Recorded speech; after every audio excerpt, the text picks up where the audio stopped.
Hello everyone, welcome back to commerce room. This is Priya here, you educator. तो students, linear programming simplex method के ऊपर हम बात कर रहे हैं। 2 क्लासेस हम लगा चुके हैं।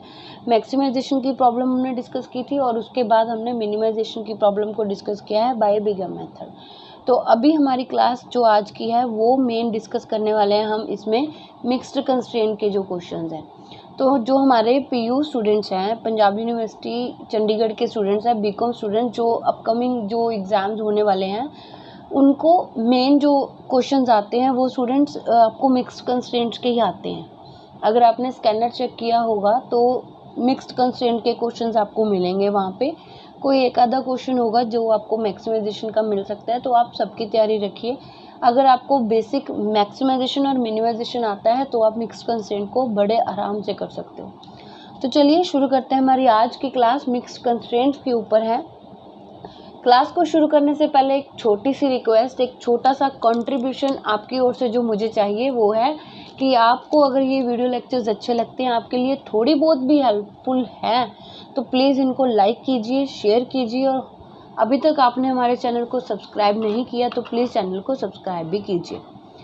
तो बात कर रहे हैं सिंप्लेक्स प्रॉब्लम मिक्स्ड कंस्ट्रेंट के ऊपर। देखो, ये जो सिचुएशन में arise when constraints are minimize type और मैक्सिमाइज टाइप और इक्वल टाइप, इसको हम मिक्स्ड कंस्ट्रेंट्स कहते हैं। जब आपके पास ये तीनों ही साइंस आपको मिलते हैं तो ये जो प्रॉब्लम होती है ये मिक्स्ड कंस्ट्रेंट की प्रॉब्लम होती है। मिनिमाइज, मैक्सिमाइज और इक्वल टू का साइन हो तो ये मिक्स्ड कंस्ट्रेंट की प्रॉब्लम है।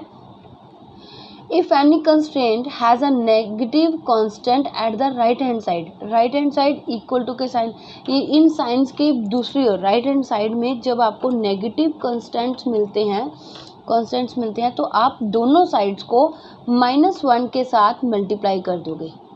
क्या करोगे? -1 के साथ मल्टीप्लाई कर दोगे। तो उससे क्या होगा कि जो आपकी इनइक्वालिटीज़ है वो रिवर्स हो जाएंगी। ठीक है, तो जो हमारी ये वाली मैक्सिमाइज टाइप की कंस्ट्रेंट है उसमें हम स्लैक वेरिएबल ऐड करेंगे। जब हमने फर्स्ट क्लास लगाई थी तब आपको ये बताया था कि जब ये वाली प्रॉब्लम होती है, मैक्सिमाइज की प्रॉब्लम होती है इस साइन के साथ, तो हम एस यानी कि स्लैक वेरिएबल को इंट्रोड्यूस करते हैं। ठीक है, और उसके बाद हमने कल जो क्लास लगाई थी उसमें हमने किया था मिनिमाइजेशन का केस। अगर मिनिमाइजेशन की प्रॉब्लम है तो आप उसमें सरप्लस वेरिएबल और आर्टिफिशियल वेरिएबल्स को ऐड करते हो, सरप्लस वेरिएबल और आर्टिफिशियल वेरिएबल। और अगर आपके पास इक्वल टू टाइप की है, अगर कंस्ट्रेंट में इक्वल लगा हुआ है तो उसमें आप आर्टिफिशियल वेरिएबल्स ऐड करते हो। Assign 0 coefficient to the slack variable, जैसे मैक्सिमाइजेशन में हमने किया था, स्लैक वेरिएबल के लिए 0 रहता है और सरप्लस वेरिएबल के लिए भी 0 ही रहता है। ठीक है, ऑब्जेक्टिव फंक्शन में, सब्जेक्टिव में तो इनकी वैल्यू 1 होती है जहाँ पे आप स्लैक वेरिएबल को इंट्रोड्यूस कर रहे हो, और जो सरप्लस है वहाँ पे -1 होती है। ऑब्जेक्टिव फंक्शन में 0 रहती है, सब्जेक्टिव फंक्शन में 1 + 1 और -1 होती है। ठीक है, उसके बाद जो मिनिमाइजेशन का केस है, आर्टिफिशियल वेरिएबल की जो वैल्यू है वहाँ पे प्लस की m रहने वाली है, +m in case of minimization, जैसे हमने कल किया था, प्लस की m आर्टिफिशियल वेरिएबल के लिए in the objective function, -m in case of maximization problem to the artificial variable in the objective function. Maximization के केस में माइनस की m जुड़ जाएगी ऑब्जेक्टिव फंक्शन में। In case of maximization stop where CJ - ZJ row constants, ये result बताया गया है। मैक्सिमाइजेशन के केस में जब आपके जो एलिमेंट्स हैं 0 और नेगेटिव आ जाते हैं तो वो आपका ऑप्टिमम सॉल्यूशन है, उसके बाद आपको आगे कैलकुलेट नहीं करना है, वहीं पे रुक जाना है। अगर मिनिमाइजेशन का केस है तो सारे के सारे जो एलिमेंट्स आपके वो पॉजिटिव वैल्यू के आ जाते हैं या 0 आ जाते हैं। ठीक है, तो वहाँ पर आपका जो रिजल्ट है वो ऑप्टिमम रिजल्ट है। बाकी सारी चीज़ें तो सेम ही, बस जो आपने इंट्रोड्यूस करना है स्लैक वेरिएबल, सरप्लस वेरिएबल और आर्टिफिशियल वेरिएबल, ये तीनों इकट्ठे ही आ जाते हैं। आप इस वाले टेबल को समझ लो, जितने भी मैंने 8-9 पॉइंट करवाया, ये कंक्लूजन ही समझ लो इसका।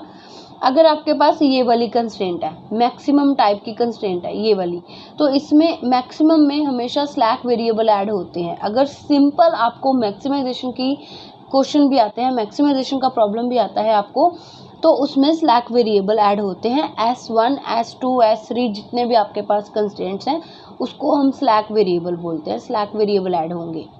ठीक है, मैक्सिमाइजेशन की प्रॉब्लम है तो ऑब्जेक्टिव फंक्शन में उसकी जो वैल्यू है वो क्या रहने वाली है, 0। और अगर मिनिमाइजेशन का प्रॉब्लम है तो भी उसकी वैल्यू क्या रहने वाली है, 0। अगर ये वाला साइन है आपके पास, इक्वल का साइन है, तो वहाँ पे आर्टिफिशियल वेरिएबल ऐड होंगे। मैक्सिमाइजेशन की प्रॉब्लम है, मैक्सिमाइजेशन में हम आर्टिफिशियल वेरिएबल के लिए -m लेते हैं। ठीक है, मैक्सिमम के लिए। और अगर आपके पास ये वाला साइन है मिनिमम का, तो सरप्लस वेरिएबल जो है वो सब्ट्रैक्ट होंगे, यानी कि -1 करेंगे कंस्ट्रेंट में और आर्टिफिशियल वेरिएबल को ऐड करेंगे। ओके, तो उनकी जो वैल्यू है, जो हमारा सरप्लस वेरिएबल है उसकी 0 रहेगी और आर्टिफिशियल वेरिएबल की वैल्यू -m रहेगी। कौन से केस में, मैक्सिमाइजेशन की प्रॉब्लम। मिनिमाइजेशन में पॉजिटिव m लेना है, वैल्यूज आपकी 0 0 ही रहने वाली है। ठीक है, तो आई होप आपको रूल्स सारे समझ में आ गए होंगे। तो चलिए आगे क्वेश्चन को डिस्कस करते हैं। यही वाला क्वेश्चन मैं आपको करवाने वाली हूँ, मिनिमाइज का केस है। ये आपकी स्टेटमेंट है, z जो कि है 60x1 x2, फिर उसके बाद ये आपको बताएंगे। चलो हम नोटबुक में आसानी से करते हैं, इस क्वेश्चन को अच्छे से समझते हैं कैसे किया हुआ है। तो ये क्वेश्चन है हमारे पास। ठीक है, मिनिमाइजेशन की प्रॉब्लम है, ये मिनिमाइज का केस है। 60x1 + 80x2, x2 मिनिमाइज है 200 से, और जो x1 है वो है मैक्सिमाइज 400 से, 400 मैक्सिमाइज है। x1 x2 इक्वल टू है 500 के। तो इसको हमने सॉल्व करना है। देखो जहाँ पे जो आपको कंस्ट्रेंट्स नहीं दिए हुए, जैसे यहाँ पे x1 है, यहाँ पर x1 नहीं है, तो हम इसमें x1 को ऐड कर लेंगे और उसकी वैल्यू 0 ले लेंगे। और यहाँ पे x2 नहीं है, यहाँ पे 0 x2 ऐड कर देंगे। तो इस तरह से हमारी ये वाली बनेंगी प्रॉब्लम, को ऐसे सॉल्व करेंगे हम। पहले तो देखो ये मिक्स्ड कंस्ट्रेंट है, मिनिमाइज का साइन भी है, मैक्सिमाइज का साइन भी है और इक्वल टू का साइन भी है। तो हमारे स्लैक, सरप्लस और आर्टिफिशियल वेरिएबल्स को हमने ऐड करना है। तो इस तरह से हम ऐड कर रहे हैं 60x1 + 80x2 + 0s1 + 0s2। Artificial variable के लिए वैल्यू ma1 + ma2। जो हमारा मिनिमाइज का केस होता है उसमें हम जो वैल्यू है m की वो पॉजिटिव ही लेते हैं, और जो यहाँ पर वैल्यू है वो 0 ही लेते हैं। सरप्लस और स्लैक वेरिएबल के लिए जो वैल्यूज़ है 0 0 ऑब्जेक्टिव फंक्शन में, सब्जेक्टिव फंक्शन में चेंज होती है। जो हमारे स्लैक वेरिएबल होते हैं उसमें हम लेते हैं 0, जो सरप्लस होते हैं हमारे सरप्लस वेरिएबल, मिनिमाइज का केस होता है उसमें हम लेते हैं -1। तो जो ए आर्टिफिशियल वेरिएबल है a है, उसके लिए हम लेते हैं m। ठीक है, पॉजिटिव की। तो ये हो गया हमारा objective function. Subject to x1 की वैल्यू 0 ले लेंगे, x2।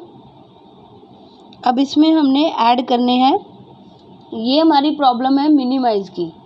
ठीक है, तो इसमें हम माइनस वैल्यू ऐड करेंगे, -1 s1। यहाँ पर सरप्लस वेरिएबल ऐड हो रहा है। ये जो s है ये किसके लिए है, ये सरप्लस वेरिएबल के लिए है।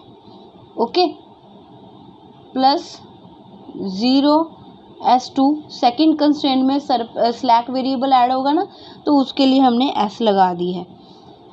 और मिनिमाइज के केस में सरप्लस के साथ साथ आर्टिफिशियल वेरिएबल्स भी ऐड होते हैं, जिसकी वैल्यू +1 रहती है। Okay, +0 a2 = 200। आई होप यहाँ तक आपको क्लियर होगा स्टूडेंट्स। ये वाला केस है जो ये वाला, ये आप अगर इसको यहाँ पे नहीं भी लिखते हो तो भी आपका क्वेश्चन गलत नहीं है, सही है। मिनिमाइज की जो प्रॉब्लम होती है हमारी, कल ही हमने ये वाला टॉपिक डिस्कस किया था, उसमें हम एक सरप्लस वेरिएबल ऐड करते हैं, एक आर्टिफिशियल वेरिएबल ऐड करते हैं। सरप्लस वेरिएबल में -1 रखते हैं और यहाँ पर आर्टिफिशियल वेरिएबल के लिए +1 रखते हैं। ये दोनों जो है ये सेकंड वाली कंस्ट्रेंट में आने वाले हैं, जो कि हमने यहाँ पे भी लिख दिए हैं क्योंकि इनकी वैल्यू 0 है, कोई इफेक्ट नहीं पड़ रहा। हमने ऐसे ही लिख दिए हैं ताकि कोई कंफ्यूजन ना हो, कोई गड़बड़ ना हो। x1 plus 0x2। अब यहाँ पे हमने मेनली s2 को ही ऐड करना है, मिनिमाइज का नहीं। ये मैक्सिमाइज का केस है, तो मैक्सिमाइज में वैल्यू हम स्लैक की 0 ही लेते हैं, ठीक है। और यहाँ पर आर्टिफिशियल वेरिएबल आते ही नहीं है मैक्सिमम के केस में, खाली यही आना था स्लैक। कोई कंफ्यूजन ना हो, गड़बड़ ना हो, इसलिए हम 0 वैल्यू के साथ ऊपर वाले वेरिएबल्स को भी लिख रहे हैं ताकि कोई गलती ना हो जाए, कुछ कंफ्यूजन ना हो। 400 इक्वल टू का साइन है, यहाँ पर हमने आर्टिफिशियल वेरिएबल खाली इक्वल टू के साइन में आर्टिफिशियल वेरिएबल ऐड करना होता है। ओके, x1 x2 खाली ये वाला a1 तो ऊपर में आ गया ना, a2 आएगा यहाँ पे जिसकी वैल्यू 1 रहने वाली है, 1 a2। ये वाले हम ऐसे लिख देते हैं ताकि थोड़ा हमें लगे कि हमने कुछ स्किप नहीं किया है, ठीक है। ये चीज़ें हो गई। आई होप यहाँ तक आपको क्लियर होगा। देखो, ये वाली जो प्रॉब्लम है, ये वाली जो कंस्ट्रेंट है वो मिनिमाइज की है, सेकंड कंस्ट्रेंट आपकी मैक्सिमाइज की है, और थर्ड कंस्ट्रेंट आपकी इक्वल टू की है। जो मिनिमाइज की कंस्ट्रेंट होती है उसमें हम सरप्लस प्लस आर्टिफिशियल वेरिएबल को ऐड करते हैं, और जो मैक्सिमाइज की प्रॉब्लम होती है उसमें खाली हम स्लैक वेरिएबल को ऐड करते हैं, इक्वल टू में खाली हम आर्टिफिशियल वेरिएबल को ऐड करते हैं। ओके, इसके अलावा और कुछ नहीं करना आपने। आई होप यहाँ तक आपको क्लियर होगा कि ये वाली कैसे फ्रेम करनी है। ये मिनिमाइज की थी कंस्ट्रेंट हमारी, मिनिमाइज में हमने ये -s1 ये लिया है और +a1 ये लिया है, सरप्लस और आर्टिफिशियल। s2 a2 हमने वैसे ही लिखा है, इसका कोई रोल नहीं है यहाँ पे। फिर जो सेकंड कंस्ट्रेंट है मैक्सिमाइज की, यहाँ पर s1 का कोई रोल नहीं है, s2 का मेन रोल है जिसमें हम वैल्यू 0 ही रखते हैं मैक्सिमाइज में।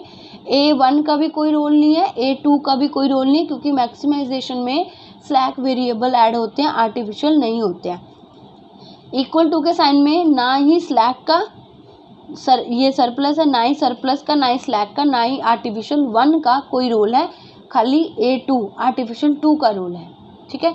तो ये हमारा बन गया है, हमने बना लिया है, एक रीराइट कर लिया है इसको। अब हमने सिंप्लेक्स टेबल 1 बनाना है।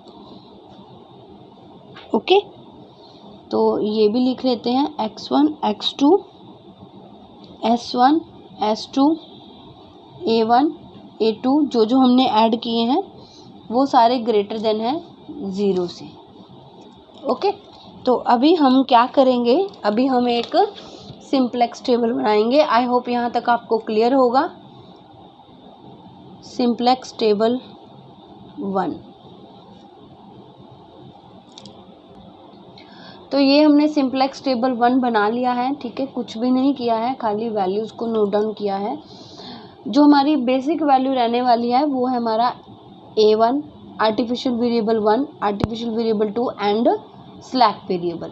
तो उनकी वैल्यूज़ है 200, 400, 500 जो हमारी सोल्यूशन वैल्यू में आ जाएंगी। जो हमारा ऑब्जेक्टिव फंक्शन है 60, 80, 0, 0 mm, तो ये हमने ऊपर लिखना होता है 60, 80, 0, 0 mm, ठीक है। बाकी ये वाली सारी चीज़ें आ जाएंगी जो जो आपके पास है 0, 1, -1, 0, 1, 0। तो इस तरह से हमने इसको नोट डाउन कर लिया है। तो अभी हम इसको सॉल्व करते हैं, ठीक है। तो सबसे पहले हमने ZJ कैलकुलेट करना है, क्योंकि हमें जो की कॉलम और की रो वगैरह चाहिए होती है वो ZJ कैलकुलेशंस के बाद ही पता चलेंगी, क्योंकि यहाँ पर हमने CJ माइनस ZJ करना है। तो यहाँ पर भी इनकी वैल्यूज़ लिख लेते हैं। a1 की वैल्यू है m और ये हमारा स्लैक वेरिएबल है। सेकंड कंस्ट्रेंट हमारी मैक्सिमाइज की थी, स्लैक वेरिएबल की वैल्यू 0 होती है और A2 इसकी वैल्यू है m। ओके, तो हमने क्या करना है, इनको मल्टीप्लाई करना है और फिर जितना आएगा आपस में उनको ऐड करना है। m multiply by 200, 0 multiply by 400, m multiply by 500। तो जितना जितना आएगा उसको हमने प्लस कर देना है। तो ये बन गया हमारा 700m। 200 m 500 m कॉमन थी तो दोनों हो गए प्लस, 700 प्लस 200 बन गया, सॉरी 500 प्लस 200 बन गया 700। अब इनको करो, m ये वाली है, m 0 के साथ मल्टीप्लाई होगी तो 0 बन गई, तो ये वाली 0 है, 1 के साथ मल्टीप्लाई होगी तो 0 बन गई। सारी जो है मल्टीप्लाई करनी है हमने, m को मल्टीप्लाई किया 1 के साथ तो यहाँ पे इनकी जो वैल्यू है वो आ गई m multiply by 1, 0 multiply by 0, m multiply by 1, तो ये 2m बन गई हमारे पास, m 1m 1m 1 1 2 हो गया और ये m हो गया। मैं यहाँ पे लिख ही देती हूँ, कुछ बच्चे जो है पिछली वीडियोज़ अगर नहीं देख के आए हैं, 200 m मल्टीप्लाई हुआ ना आपस में, 500 मल्टीप्लाई बाय m, इसी तरह से ये वाला भी हमने मल्टीप्लाई करना है, तो ये बन गया 200m प्लस 500m, तो हमारे पास बन गया 700m। इस तरह से हम ZJ कैलकुलेट करते हैं। ये वाले जो हैं CJ, ये वाले इंडिविजुअली हर एक के साथ मल्टीप्लाई होंगे और फिर आपस में ऐड हो जाएंगे।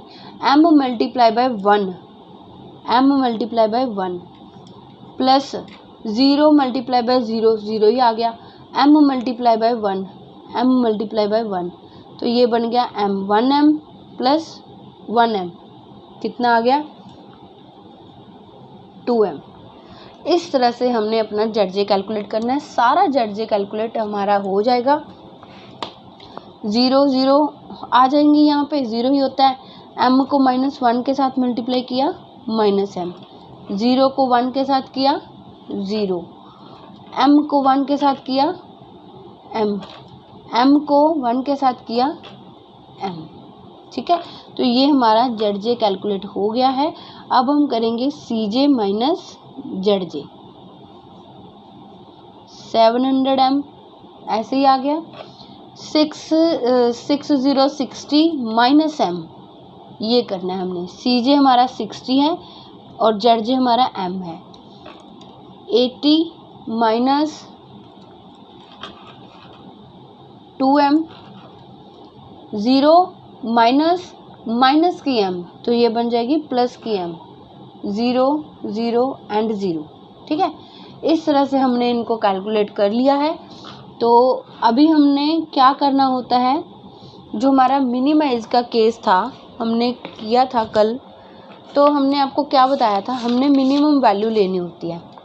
कौन सी वैल्यू लेनी है, minimum value against the CJ minus ZJ और मोस्ट नेगेटिव वैल्यू, यही करनी है। मिनिमम वैल्यू, मिनिमाइज का केस है तो मिनिमम वैल्यू देखेंगे, और जो दूसरी वाली है उसमें से भी की कॉलम मिनिमम रेशो में भी मिनिमम ही देखते हैं। तो दोनों में यहाँ भी मिनिमम देखनी है और यहाँ भी मिनिमम ही देखनी है। अब देखो, कल मैंने जो आपको क्वेश्चन करवाया था ये वाला, यहाँ पर हमारे पास नंबर्स बहुत ज़्यादा छोटे थे, 3, 7, 2.25, 6, बहुत ज़्यादा छोटे नंबर थे। तो मैंने आपको कहा था कि आप m की वैल्यू 10 फिल करके देख लेना, जो आपको सॉल्व करके मोस्ट नेगेटिव वैल्यू, जो बहुत ज़्यादा नेगेटिव वैल्यू होगी वो, या जो छोटी वैल्यू होगी, हम नेगेटिव नहीं है पॉजिटिव है तो छोटी वैल्यू को आपने लेना है, छोटी वैल्यू को ही लेना है। ठीक है, मिनिमम वैल्यू को लेना है।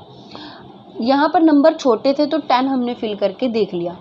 अब यहाँ पर जो नंबर है वो हमारे बड़े हैं, 60 है, 80 है ना। तो यहाँ पर हम वैल्यू जो है, यहाँ पर वैल्यू जो है वो हम कुछ अलग फिल करके देखते हैं। हम यहाँ पर 100 फिल करके देखते हैं। 60 माइनस 100, m की वैल्यू 100 ले रहे हैं,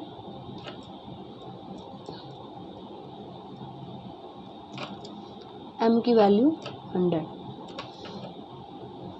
तो ये आ गया हमारे पास -40। दूसरा 80 - 2m, 80 - 2 फिर 100, 80 - 200, तो ये हमारे पास आ गया -120। ठीक है, -120 आ गया। तो अभी मोस्ट नेगेटिव वैल्यू, सबसे छोटी वैल्यू हमारी कौन सी है? 120, -120। तो हम इस वाले को सिलेक्ट कर लेंगे, ये बन जाएगा हमारा की कॉलम।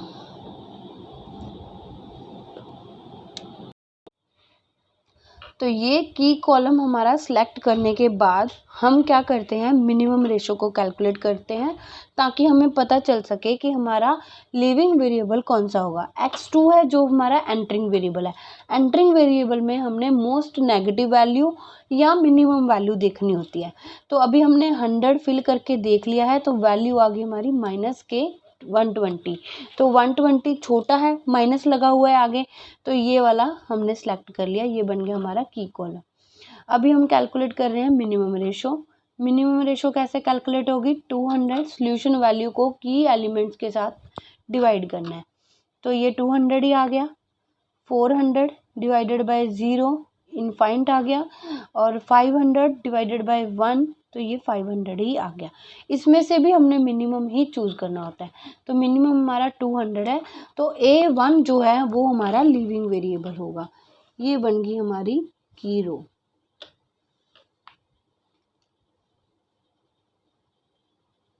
ठीक है, ये बन गई हमारी की रो।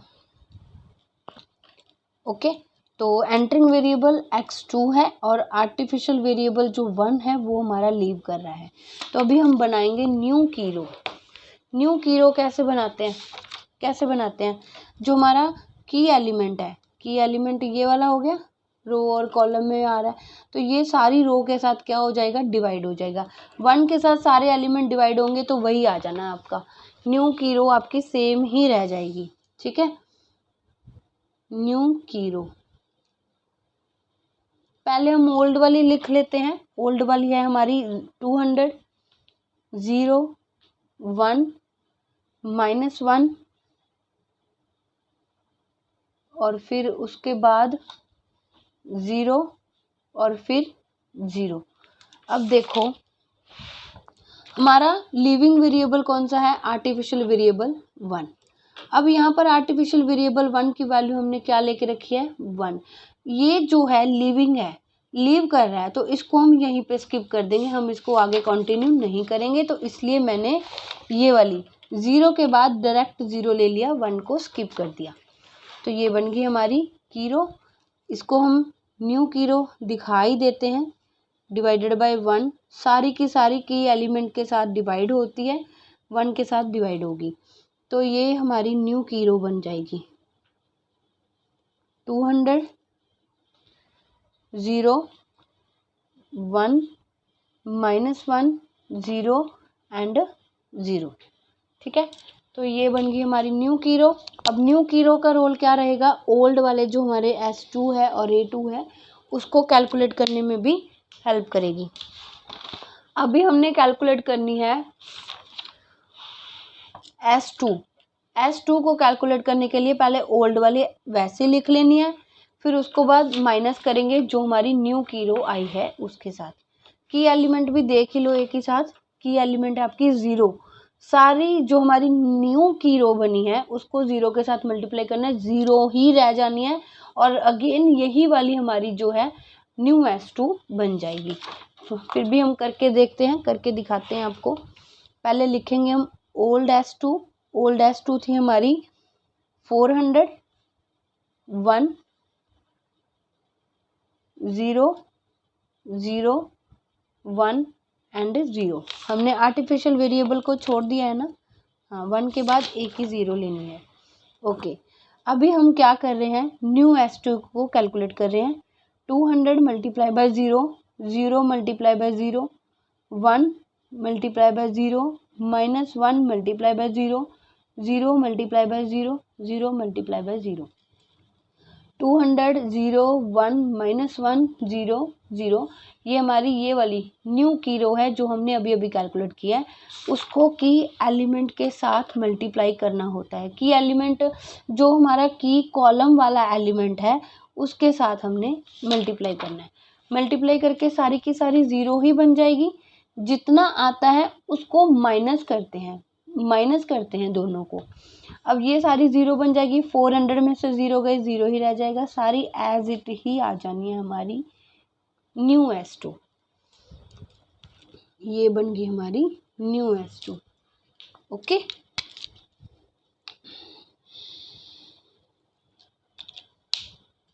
अब हमने कैलकुलेट करनी है A2 भी पहले ऐसे लिख लो, सेम इसी तरीके से सॉल्व होनी है, ये भी ऐसे ही रह जानी है। तो थोड़ा सा फर्क पड़ेगा, चलो करके देखते हैं। ओल्ड A2 क्या है, 500, 1 के बाद 1 0 0 एंड 1। न्यू की रो है हमारी 200 0 1 -1 0 एंड 0। की कॉलम वाला एलिमेंट हमारा 1 के साथ क्या होगी, मल्टीप्लाई। सारे क्वेश्चंस ऐसे ही सॉल्व होने हैं। 200 आ गया मल्टीप्लाई करके, यहाँ पर माइनस करना होता है इसको। 0 को 1 के साथ मल्टीप्लाई किया 0, 1 को 1 के साथ किया 1, -1 को 1 के साथ किया माइनस के 1 0 एंड 0। अब जो आया है ये वाला, इसको 400 में से, 400 नहीं सॉरी, ये वाली 500 में से माइनस कर देते हैं, तो बन जाएगी हमारी न्यू A2। 500 - 200 300, 1 - 0 1, 1 - 1 0, 0 माइनस के 1, तो ये पॉजिटिव 1 हो जाएगा, 0 एंड 1 - 0 तो 1 आ गया। ठीक है, ये बन गई हमारी न्यू A2, ये वाली। अब यही वाली तीनों जो हमने बनाई हैं रोज, ये जाएंगी हमारी टेबल 2 में। ओके, तो बनाते हैं सिंप्लेक्स टेबल 2। तो ये हमारा सिंप्लेक्स टेबल 2 बन गया है। जो हमने कैलकुलेट की हैं तीनों रोज, ये वाली ये थी हमारी x2 S2 एंड A2, ये हमारी इस तरह से आ चुकी है। ये जो वैल्यू है ये हमने ऑब्जेक्टिव फंक्शन की लेनी होती है। ठीक है, 0 m ये सारी आ गई। अब हमने क्या कैलकुलेट करना है, अब हमने कैलकुलेट करना है ZJ। पहले ZJ कैलकुलेट होगा, फिर CJ - ZJ कैलकुलेट होगा, फिर हमें पता चलेगा कि हमारा की कॉलम कौन सा है। ठीक है, की कॉलम को सिलेक्ट करने के बाद फिर की रो निकालेंगे। 8080 multiply by 200, 0 multiply by 400, m multiply by 300। तो इनको मल्टीप्लाई करके जितना आएगा वो प्लस हो जाएगा। 80 मल्टीप्लाई बाय 200, इनको प्लस किया तो बन गया 16,000। 0 बन गया, यहाँ पे बन गया 300 m। ओके, अब 80 को 0 के साथ किया 0, 0 को 1 के साथ किया 0, 1 को m के साथ किया m, तो यहाँ पर बन गया 8080। यहाँ पर माइनस के 80 और प्लस की m, क्योंकि प्लस का 1 है, m हमारी प्लस की है, माइनस के है हमारे 80, और फिर ये सारी की सारी 0 बन जाएगी, और यहाँ पर हमारा m आ जाएगा, m को मल्टीप्लाई किया 1 के साथ। ठीक है, तो ये हमारा ZJ आ चुका है। आई होप आपको समझ में आ गया होगा।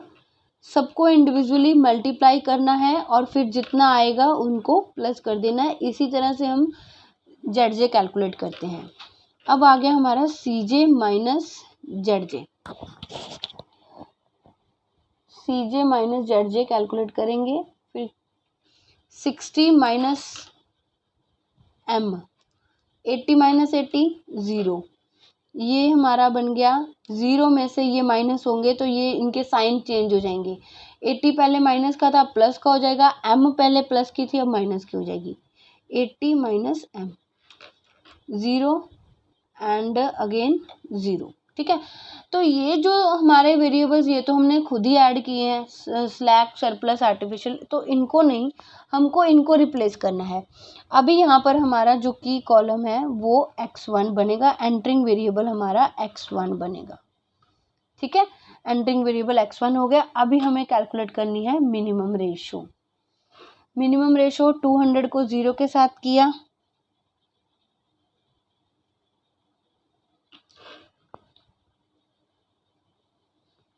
400 को 1 के साथ किया, 300 को 1 के साथ किया, तो यहाँ पर ऐसे ही आ जाएंगी वैल्यू 300 और यहाँ पर इनफाइनाइट।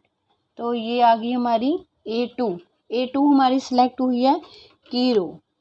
मिनिमम वैल्यू हमारी 300 थी, तो ये आ गया। तो की रो हमारी ये बन गई A2 हमारी लीविंग वेरिएबल है और x1 हमारा एंटरिंग वेरिएबल है। तो अभी हमें बनानी है न्यू की रो। तो की रो को कैसे बनाओगे, यही आ जानी आपकी 300 101 S2। A2 को छोड़ देना, अभी यहाँ तक सारा का सारा किसके साथ डिवाइड होगा, 1 के साथ डिवाइड होगा। ओके, 1 के साथ डिवाइड हो जाएगा और यही बन जाएगी आपकी न्यू x1, न्यू की रो।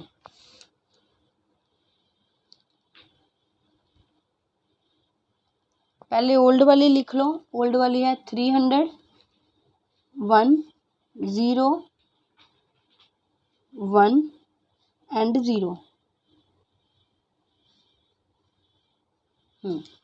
अभी इसको क्या करना है, आपने 1 जो हमारा की एलिमेंट था उसके साथ डिवाइड करना है, डिवाइड करके सेम ऐसे ही आ जानी है, चाहे हम यहाँ पे ना भी दिखाते, लेकिन फिर भी मैंने समझाना था तो मैंने दिखा दिया है कि हमने स्किप नहीं किया, ये हमने एज इट ही ले लेना है।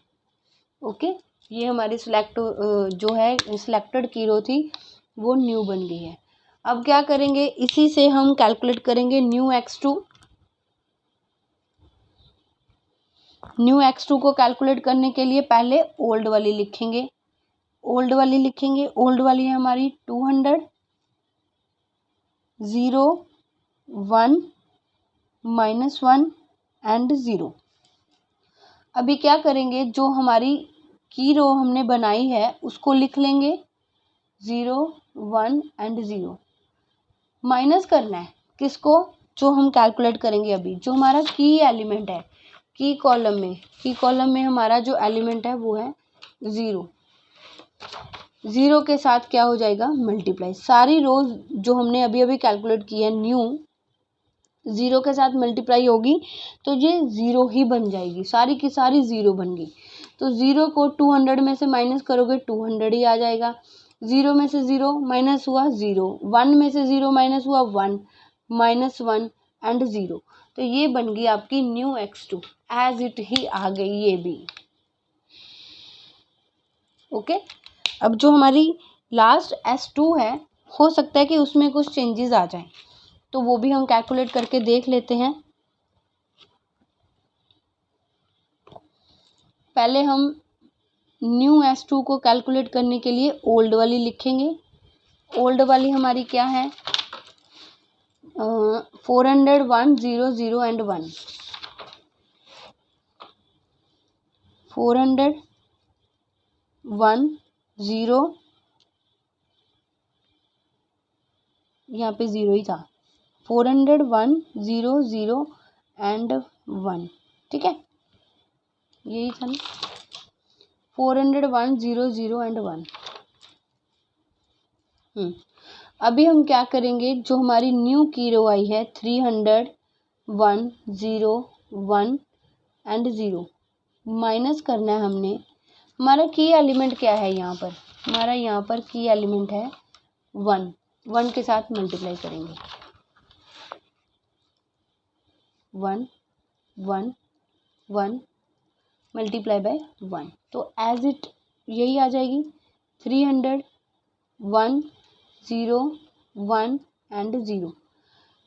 400 में से 300 माइनस हुए, माइनस करके कितना आया 100, 1 में से 1 गए, 0, 0 में से 0 माइनस हुए 0, 0 में से 1 माइनस हुए माइनस के 1, 1 में से 0 माइनस हुई 1। तो ये बन गई हमारी न्यू S2, S2 ही निकाली है ना हमने, ये बन गई। ठीक है, अभी हम बनाएंगे सिंप्लेक्स टेबल 3। तो ये हमारा सिंप्लेक्स टेबल 3 बना है। जो हमने कैलकुलेट किया हमने एज इट ही लिखा है। हमारा यहाँ पर आ गया x2 s1 s1 हो गया, उसके बाद x1 हो गया। तो हमारे ऑब्जेक्टिव फंक्शन में वैल्यू थी 80 और 60, देन उसकी थी s1 की 0। ये वो रोज हैं जो हमने कैलकुलेट की है। ये हमारी की रो जो लास्ट में बनी थी 300 10 10, उसके बाद ये वाली सारी x2 न्यू x2 और न्यू s2, x2 और s2। चलो अभी हमने क्या कैलकुलेट करना होता है, अभी हमने ZJ कैलकुलेट करना होता है। 80 को 200 के साथ मल्टीप्लाई करो, 60 को 300 के साथ मल्टीप्लाई करो, जितना आ गया उनको प्लस कर दो। तो यहाँ पर हमारा बना 34,000। ओके, 80 को 0 के साथ मल्टीप्लाई किया 0 बन गया, 0 को 0 के साथ किया 0, 60 को 1 के साथ किया 60। तो यहाँ पर ये दोनों 0 हो गए और बन गया हमारा 80। यहाँ पर बन गया हमारा 80 को 1 के साथ -1 के साथ किया तो ये बन गया माइनस के 80। ठीक है, 80 multiply by -1 plus 60 multiply by 1, तो ये बन गया -80 प्लस 60। तो -80 और 60 जब होंगे कैलकुलेट तो ये बन गया -20।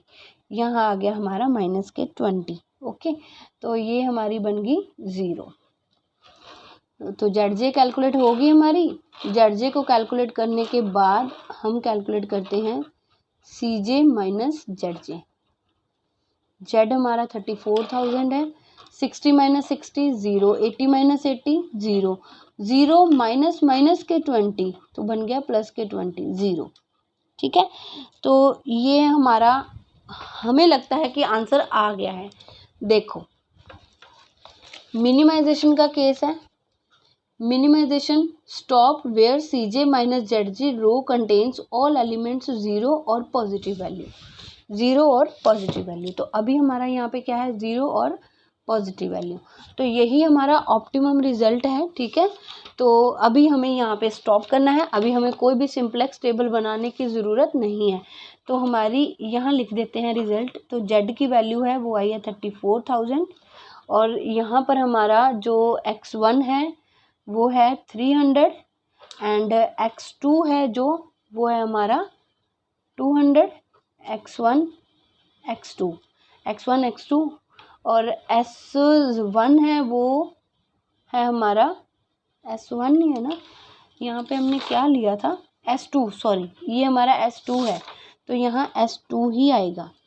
s2 जो हमारा था स्लैक वेरिएबल, ये मैक्सिमाइजेशन तो का था ना स्लैक वेरिएबल, तो ये हमारा आया 100 और सरप्लस वेरिएबल हमारा 0। तो ये हमारा ऑप्टिमम रिजल्ट है। तो यहीं पे हमारा जो है आज की क्लास है ख़त्म होती है। तो मिलते हैं हमारी नेक्स्ट क्लास में नेक्स्ट नए टॉपिक के साथ। तब तक इन्हीं क्वेश्चंस को अच्छे से समझिए और जितनी हो सकता है प्रैक्टिस कीजिए, क्योंकि सारे क्वेश्चंस एक जैसे ही हैं। एक को सॉल्व करने का तरीका आ गया तो समझो सारे क्वेश्चंस आपके हो गए। अब ये आप पर डिपेंड करता है कि आप कितनी ज़्यादा प्रैक्टिस करते हो और कितना ज़्यादा कम टाइम लगाते हो इन चीज़ों को सॉल्व करने के लिए। चलिए, wish you very very best, all the very best. अच्छा कीजिए, अच्छे एग्ज़ाम दीजिए और अच्छे से मेहनत कीजिए, ज़रूर आपको अच्छे रिजल्ट ही मिलेंगे। Thank you so much students. अभी तक हमारे चैनल को सब्सक्राइब नहीं किया तो प्लीज़ सब्सक्राइब कीजिए और जितना हो सकता है शेयर कीजिए और हमें मोटिवेट कीजिए। Bye bye, take care.